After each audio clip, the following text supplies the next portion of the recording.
हरे कृष्णा। तो आप सब भक्तों का आज के इस अध्ययन सत्र में हार्दिक स्वागत है। और जैसा कि आप जानते हैं कि आज हम अध्याय 43 और 44 का भाग 2 पढ़ेंगे। तो आइए प्रारंभ करते हैं इस अध्ययन सत्र को इस प्रार्थना से। कृष्णा कृष्णा कृष्णा कृष्णा कृष्णा कृष्णा कृष्णा हे कृष्णा कृष्णा कृष्णा कृष्णा कृष्णा कृष्णा कृष्णा हे कृष्णा कृष्णा कृष्णा कृष्णा कृष्णा कृष्णा रक्षामाम् कृष्णा कृष्णा कृष्णा कृष्णा कृष्णा कृष्णा पाहि माम् राम राघव राम राघव राम राघव रक्षा माम् कृष्णा केशव कृष्णा केशव कृष्णा केशव पाहि माम्। शिल प्रभुपाद जी का प्रणाम मंत्र। नमः ओम विष्णुपादाय कृष्णपृष्ठाय भूतले श्रीमते भक्ति वेदांत स्वामिन इति नामिने। नमस्ते सारस्वते देवे गौरवाणी प्रचारिणे निर्विशेषा शून्यवादी पाश्चात्य देशा तारिणे। हरे कृष्णा कृष्ण कृष्ण हरे हरे हरे राम राम राम हरे हरे।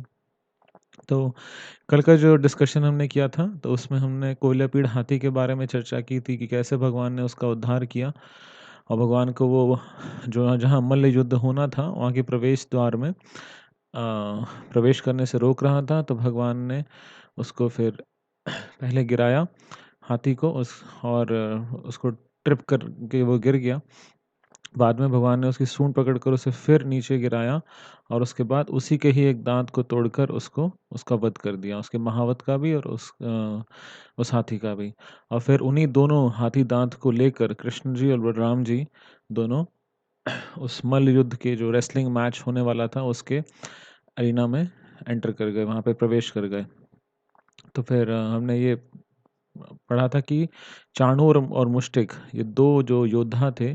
चाणूर ने भगवान को आग्रह किया कि आप हमारे साथ मल्लयुद्ध करिए। तो भगवान ने कहा कि नहीं नहीं, हम तो छोटे बच्चे हैं, आप हमको ये तो हम ऐसे ही खेल लेते हैं वन में, लेकिन अभी तो हम तो आप इतने बड़े बड़े विशाल हो, हम कैसे लड़ पाएंगे आपके साथ।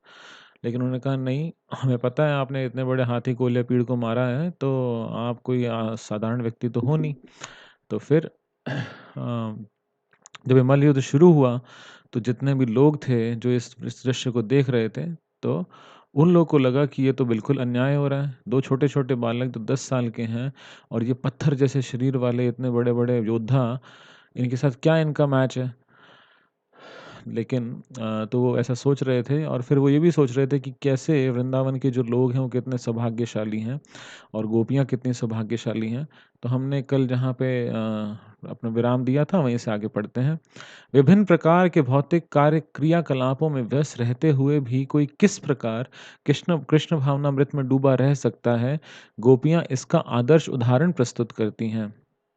यदि कोई सतत श्री कृष्ण के चिंतन में लीन रहे, तो भौतिक क्रियाकलापों के प्रदूषण उसे प्रभावित नहीं कर सकते। अतएव गोपियाँ योगिक शक्ति की उच्चतम पूर्णता की स्थिति यानी समाधि में स्थित हैं। तो जो गोपियों की स्थिति है वो सबसे उच्चतम स्थिति है किसकी? योग शक्ति की। और वो क्या है? समाधि में रहना। तो क्योंकि वो क्या ऐसा क्यों? क्योंकि वो हमेशा भगवान के चिंतन में लीन रहती थी। हाँ, भगवद गीता में ये पुष्ट किया गया है कि सतत रूप से श्री कृष्ण का चिंतन करने वाला व्यक्ति सभी प्रकार की योगियों में सर्वश्रेष्ठ है। योगी नाम अभी सर्वेशाम, ये ऐसा व्यक्ति सबसे सर्वश्रेष्ठ योगी है। एक स्त्री ने दूसरी से कहा, मेरी सखियों, हमें गोपियों की क्रियाकलापों को सर्वोत्कृष्ट पुण्य के रूप में स्वीकार करना चाहिए। अन्यथा उन्हें प्रातः एवं सायंकाल दोनों समय श्री कृष्ण के दर्शनों का सुअवसर किस प्रकार प्राप्त हो पाया? प्रातःकाल जब श्री कृष्ण अपने ग्वाल बाल सखाओं तथा गौओं के साथ गोचारण के लिए जाते हैं तथा संध्या समय जब वह लौटते हैं, तब गोपियों को उनके दर्शन का सुअवसर प्राप्त होता है। वे वंशी वादन में रत तथा मंद मुस्कान से लौटते हैं युक्त लौटते हैं। तो वो इस बात का चिंतन कर रही हैं कि जो गोपियाँ हैं वो भगवान का कब-कब दर्शन करती हैं? जब वो सुबह जाते हैं और फिर जब वो शाम को लौटते हैं। तो उनको दोनों बार भगवान का दर्शन का अवसर प्राप्त होता है और वो कैसे आते हैं? बंशी बजाते हुए और मंद-मंद मुस्कान से वापस आते हैं। जब प्रत्येक जीव के परमात्मा भगवान श्री कृष्ण को ये ज्ञात हुआ कि सभी सभा में उपस्थित स्त्रियां उनके विषय में उद्विग्न हैं, तब उन्होंने द्वंद्व युद्ध को जारी ना रखकर उन मल्ल योद्धाओं का तत्काल ही वध करने का निश्चय कर लिया। तो जैसे उनको लगा कि अब ये स्त्रियां ये इनके मन में दुखी हो रही हैं, तो फिर भगवान ने डिसाइड किया कि अब इन योद्धाओं को खत्म करते हैं, वध करते हैं इनका। श्री कृष्ण एवं बलराम के माता-पिता नंद महाराज, यशोदा, वसुदेव और देवकी भी अपने पुत्रों की असीम शक्ति को न जानने के कारण उद्विग्न थे, क्योंकि वो तो उनको बालक समझते थे, वात्सल्य भाव में। बलराम जी उसी प्रकार से मुष्टिक से युद्ध कर रहे थे, जिस प्रकार से भगवान श्री कृष्ण चाणूर से द्वंद्व युद्ध कर रहे थे। चाणूर के प्रति क्रूर प्रतीत हुए श्री कृष्ण ने अपनी मुट्ठी से तत्काल उस पर 3 प्रहार किए, 3 मुक्के मारे। दर्शकों को यह देखकर अत्यधिक आश्चर्य हुआ कि श्री कृष्ण के प्रहार से वह महान मल डगमगा गया। तब अंतिम प्रयास करते हुए चाणूर ने इस प्रकार श्री कृष्ण पर आक्रमण किया जैसे एक बाज दूसरे पर झपटता है। तो 3 मुक्के खा के वो हिल गया बंदा और उसने आखिरी बार प्रयास किया और भगवान के ऊपर झपटा। वह दोनों हाथ बांधकर श्री कृष्ण के वक्ष पर आघात करने लगा। चाणूर के आघातों से भगवान श्री कृष्ण तनिक भी विचलित नहीं हुए। जैसे एक गज पुष्पहार से आघात किए जाने पर तनिक भी विचलित नहीं होता, श्री कृष्ण ने चाणूर के दोनों हाथों को शीघ्रता से पकड़ लिया और उसे चारों ओर घुमाने लगे। केवल इस घुमाने की प्रक्रिया द्वारा ही चाणूर का प्राणांत हो गया। तो उसने एक तरह से भगवान को अपनी बाहों में लॉक कर लिया था और भगवान ने फिर उसका वो जो लॉक है उसको ओपन किया और फिर उसको घुमाया और घुमाने से ही उसके प्राण समाप्त हो गए। तदनंतर श्री कृष्ण ने उसे धरती पर फेंक दिया। चाणूर इंद्र के ध्वज के समान गिर पड़ा और उसे उसके सभी सुनिर्मित आभूषण इधर-उधर बिखर गए। तो चाणूर का वध इस प्रकार भगवान ने किया। मुष्टिक ने भी बलराम जी पर प्रहार किया और उसके उत्तर में बलराम जी ने अत्यंत बलपूर्वक प्रहार किया। मुष्टिक कांपने लगा और मुख से रक्त वमन करने लगा। अत्यंत पीड़ित होकर उसने अपने प्राण त्याग दिए। तो बलराम जी का तो एक मुक्का जो मुष्टिक को लगा, तो उसको उसी वक़्त उसने प्राण उसके चले गए, उसके मुँह से खून आने लगा और वो मर गया।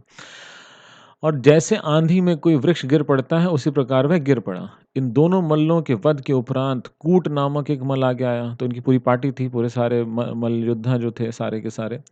तो अब इन दोनों का वध हो गया तो कूट नाम का एक मल्ल आ गया, रेसलर आया। बलराम जी ने तत्क्षण उसे अपने बाएँ हाथ से पकड़कर रूखेपन से उसका वध कर दिया। शल नामक एक दूसरा मल्ल आगे बढ़ा, तो श्री कृष्ण ने तत्काल ठोकर मारकर उसका सिर तोड़ दिया। तदनंतर आगे आने वाला तोशल नामक मल्ल भी उसी भांति मारा गया। इस प्रकार सभी महान मल्लों को श्री कृष्ण एवं बलराम के द्वारा मार दिया गया और बचे हुए सभी मल्ल अपने प्राणों की रक्षा के लिए भयभीत होकर सभा से भागने लगे। अब इतने बड़े-बड़े योद्धा जब मारे गए तो सब डर गए कि ये तो हमारा भी वध हो जाएगा, तो वो भाग गए। श्री कृष्ण और बलराम के सभी सखाओं ने उन उसके समीप जाकर अत्यंत आनंदपूर्वक उन्हें बधाई दी। एक और दुंदुभी बज रही थी, तो दूसरी ओर ढोल बजने लगे। श्री कृष्ण और बलराम के पाँव के घुंघरू भी झनक रहे थे। तो सब जो उनके मित्र थे वो सब भाग के उनको आके उनके पास आके उन्होंने बधाई दी कि वेरी गुड, आपने तो इन सब का वध कर दिया। वहाँ उपस्थित सभी व्यक्ति अत्यंत आनंदपूर्वक तालियां बजाने लगे और उनके हर्ष की सीमा न रही, तो लोग बहुत खुश हुए। उपस्थित ब्राह्मण अत्यंत आनंदपूर्वक श्री कृष्ण और बलराम की प्रशंसा करने लगे। केवल कंस ही दुखी था। उसने ना तो ताली बजाई, ना ही श्री कृष्ण को आशीर्वाद दिया। श्री कृष्ण की विजय से निमित्त बजते हुए नगाड़े कंस को अच्छे नहीं लग रहे थे। उसे इस बात का अत्यंत दुख था कि उसके सभी मल या तो मार दिए गए थे या फिर सभा से भाग गए थे। उसने तत्काल नगाड़े बजाना बंद करने का आदेश दिया और वह अपने मित्रों को इस प्रकार संबोधित करने लगा। मेरा आदेश है कि वसुदेव के इन दोनों पुत्रों को तत्काल मथुरा से निकाल दिया जाए। इसके साथ इनके साथ आए हुए गोपों को लूटकर उनकी संपत्ति ले ली जाए। नंद महाराज को उनके धूर्त व्यवहार के लिए बंदी बनाकर उनका वध कर दिया जाए। दुष्ट वसुदेव का भी अविलंब वध कर दिया जाए। तो कंस ऑर्डर्स दे रहा है अब, कि इनको दोनों को यहाँ से हटाओ मथुरा से, जो जो लोग इनके साथ आए हैं उनको लूट लो, नंद महाराज को वध कर दो, वसुदेव का वध कर दो। और ये बात तब भी उसने कही थी जब नंद नारद मुनि ने आके उसे बताया था कि वसुदेव जी ने ये मैनिपुलेशन किया है। मेरी इच्छा के विरुद्ध मेरे शत्रुओं का पक्ष लेने वाले मेरे पिता उग्रसेन की भी हत्या कर दी जाए। तो जो भोज राजा थे, वो भोज उनके पिता थे उग्रसेन, उनको वध करने का आदेश दे रहा है। तो जब कंस ने इस प्रकार के शब्द कहे तो श्री कृष्ण उस पर अत्यंत कुपित हो उठे। भगवान को बहुत तेज गुस्सा आया।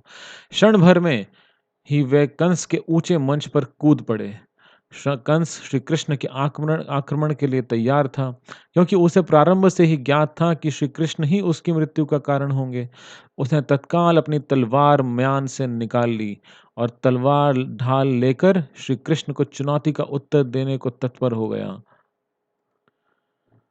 तो कंस ने ये जैसे ही ये बात बोली तो उसने भगवान को बहुत गुस्सा आया और उन्होंने तलवार निकाल ली कि अब मैं वध करूँगा।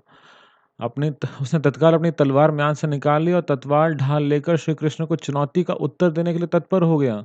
कंस अपनी तलवार ऊपर-नीचे, इधर-उधर घुमा रहा था। तभी परम शक्तिमान भगवान कृष्ण ने उसे अत्यंत बलपूर्वक पकड़ लिया। जिनके नाभि कमल से संपूर्ण सृष्टि का प्रकाश होता है तथा जो संपूर्ण सृष्टि के आश्रय हैं, उन श्री भगवान ने तत्क्षण कंस के शीश पर से राजमुकुट को गिरा दिया और उसके लंबे केशों को अपने हाथ से पकड़ लिया। तो उसके बाल पकड़ लिए भगवान ने, राजमुकुट गिरा दिया। फिर वे कंस को उसके आसन से घसीट कर मल्ल युद्ध के मंच पर ले आए और उसे नीचे फेंक दिया। तो भगवान श्री कृष्ण ने फिर इसका राजमुकुट गिर गया और भगवान ने उसे नीचे फेंक दिया। तो अब इसकी अच्छे से भगवान इसका वध करेंगे और फिर वे नीचे लेकर आए। तब श्री कृष्ण उसकी छाती पर चढ़ चढ़ बैठे और बारंबार उस पर प्रहार करने लगे। केवल उनके मुष्टि प्रहार से ही कंस ने प्राण त्याग दिए। अपने माता-पिता को कंस की मृत्यु का विश्वास दिलाने के हेतु उन्होंने कंस को उसी प्रकार घसीटा जैसे कोई सिंह किसी हाथी का वध करने के पश्चात उसे घसीटता है। तो पहले तो भगवान ने उसका वध किया, उसकी छाती पर बैठ के खूब उसको प्रहार किए, तो वो मर गया। उसके बाल पकड़े पहले और उसके बाद उसको खूब प्रहार करके उसका वध कर दिया और फिर जिस तरह एक शेर हाथी का वध करके उसे घसीटता है, तो वैसे घसीटते हुए लेकर गए ताकि सबको विश्वास हो जाए कि ये जो धूर्त है उसका वध हो गया है। यह दृश्य देखकर चारों ओर से कोलाहल होने लगा। कुछ लोग अपना हर्ष को व्यक्त कर रहे थे, तो कुछ शोक के कारण क्रंदन कर रहे थे। जिस दिन से ये जिस दिन से कंस ने यह सुना था कि उसका वध देवकी का 8वां पुत्र करेगा, तब से वह निरंतर चौबीसों घंटे सुदर्शन चक्रधारी श्री कृष्ण का चिंतन करता रहा। भोजन करते हुए, चलते हुए, यहाँ तक कि श्वास लेते हुए भी वह श्री कृष्ण का चिंतन करता रहता। अतएव स्वाभाविक रूप से उसे मुक्ति का वरदान मिला। भगवद गीता में भी कहा गया है, सदा तद्भाव भावितः। किसी भी प्राणी को अगला जन्म वैसा ही प्राप्त होता है, जिस प्रकार के विचारों में वह सदैव मग्न रहता है। कंस चक्रधारी श्री कृष्ण का चिंतन कर रहा था, का का अर्थ है चक्र, शंख, गदा व पद्मधारी नारायण। तो भगवान का जो वो जिसका चिंतन कर रहा था वो भगवान श्री कृष्ण के चतुर्भुज में रूप में उनका उनका उनके ऊपर बार-बार उसका चिंतन था। आचार्यों के मतानुसार कंस को मृत्यु के उपरांत सारूप्य मुक्ति मिली, अर्थात उसे नारायण विष्णु के समान रूप प्राप्त हुआ। तो हमने पिछले टेस्ट में भी इसके बारे में आपको एक पीडीएफ शेयर की थी, जिसमें अलग-अलग 5 प्रकार की मुक्ति के बारे में बताया गया था। तो उसमें से पाँचों में से इसको जो मुक्ति प्राप्त हुई उसका नाम क्या है? सारूप्य मुक्ति। भगवान जैसा रूप मिलना। वैकुंठ लोक में सभी वैकुंठ वासियों का रूप नारायण के समान ही होता है। मृत्यु के पश्चात कंस को मुक्ति प्राप्त हुई और उसे वैकुंठ लोक में स्थान मिला।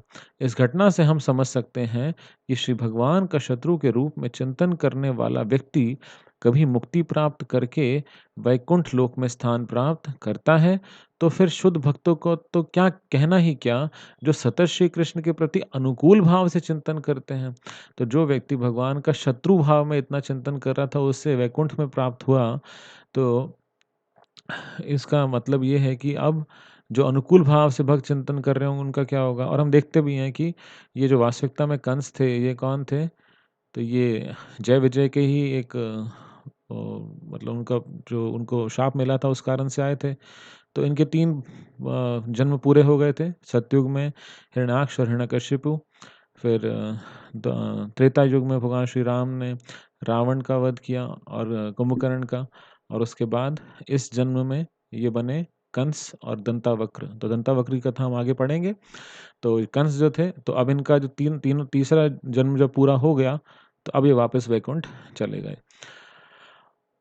तो आगे पढ़ते हैं। श्री कृष्ण द्वारा मारा गया शत्रु भी मुक्ति लाभ करता है और निर्विशेष ब्रह्म ज्योति में स्थान प्राप्त करता है।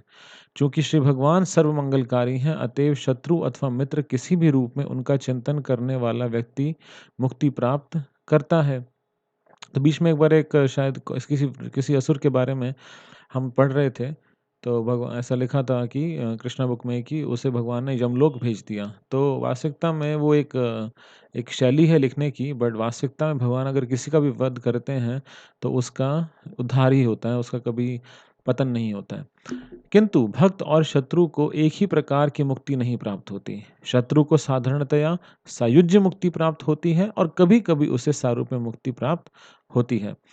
और इसलिए भगवान यहाँ पे बहुत क्लियरली बता रहे हैं प्रभुपाद जी कि जो भक्त हैं, क्योंकि वो अनुकूल भाव से भगवान का चिंतन करते हैं, तो उनको जो मुक्ति का जो लेवल है वो सिमिलर नहीं होता। जो जनरली शत्रु होते हैं, वो सायुज्य मुक्ति प्राप्त करते हैं। ऐसे हमने अघासुर के केस में देखा था कि वो भगवान के अंदर उसकी जो आत्मा थी, जो निकलकर भगवान के अंदर विलीन हो गई थी। कंस के 8 भाई थे, जिनमें जिनमें से कंस बड़ा था। वे सभी उससे छोटे थे। जब उन्हें जानकारी मिली कि उनके ज्येष्ठ भ्राता का वध कर दिया गया है, तो वह सब मिलकर अत्यंत क्रोध में श्री कृष्ण का वध करने के लिए उनकी ओर दौड़े।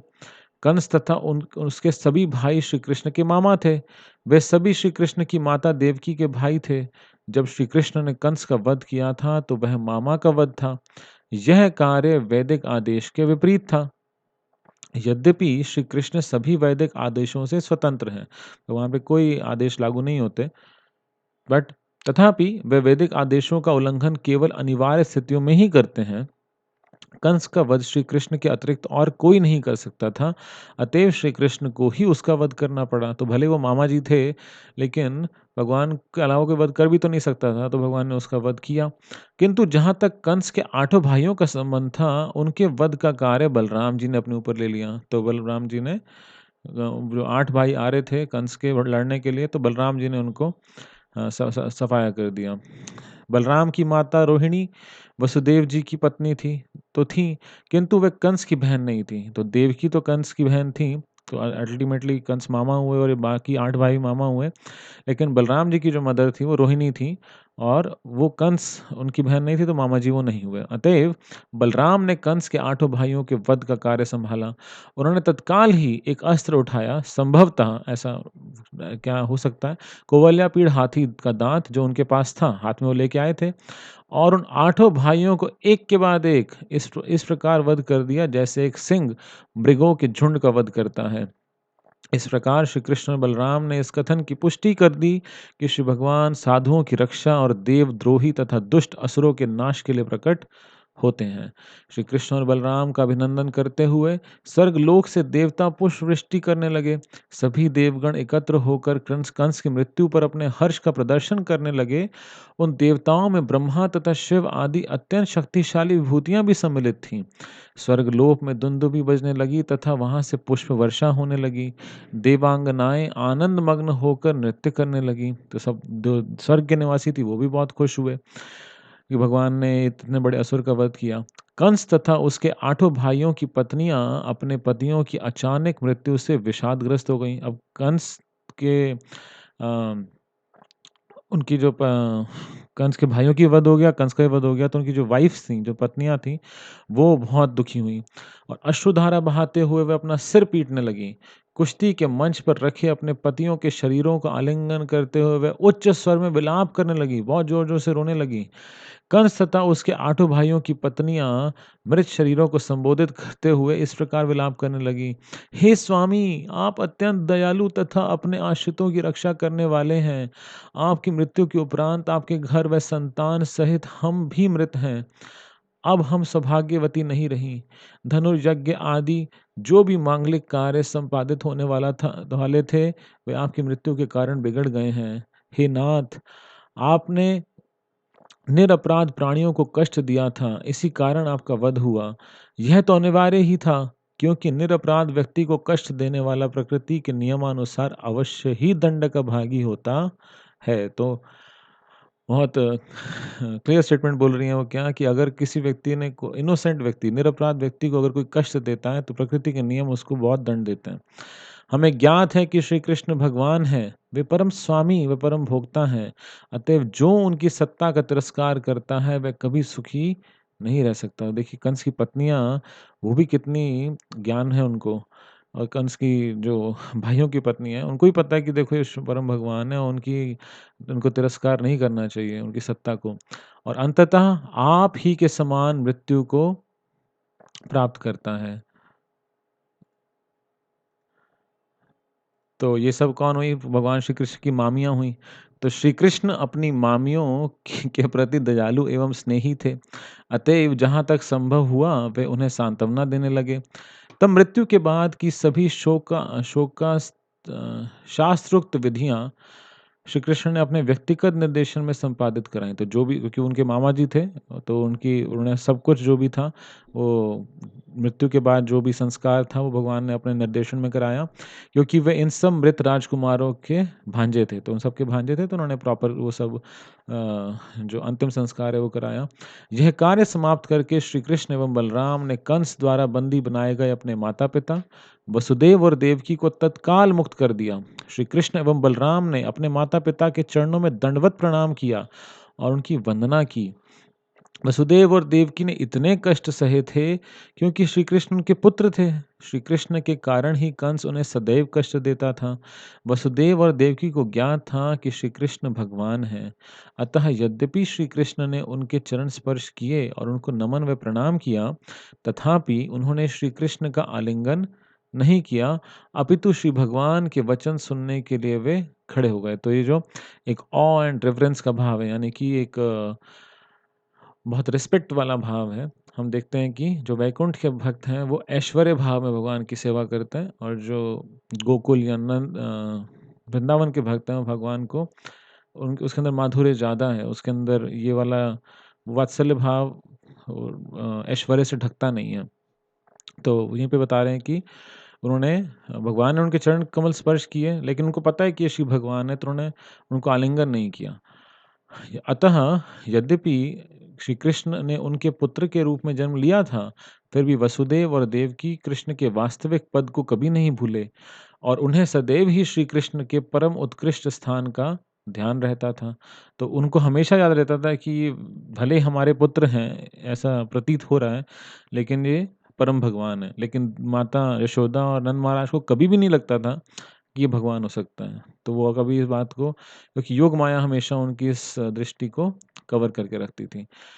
इस प्रकार लीला पुरुषोत्तम भगवान श्री कृष्ण के अंतर्गत कंस का उद्धार नामक 44वें अध्याय का भक्ति वेदांत तात्पर्य पूर्ण हुआ। तो आज के इस अध्ययन सत्र में हमने कुवलयापीड़ के आगे जो भगवान श्री कृष्ण की कंस का उद्धार की लीला है उसे पढ़ा। तो कल के परीक्षा में हम इसी के ऊपर अध्याय 43 और 44 से परीक्षा होगी। तो आज के इस अध्ययन सत्र में आपको भाग लेने के लिए हार्दिक धन्यवाद और कल की परीक्षा के लिए आपको बहुत-बहुत शुभकामनाएँ।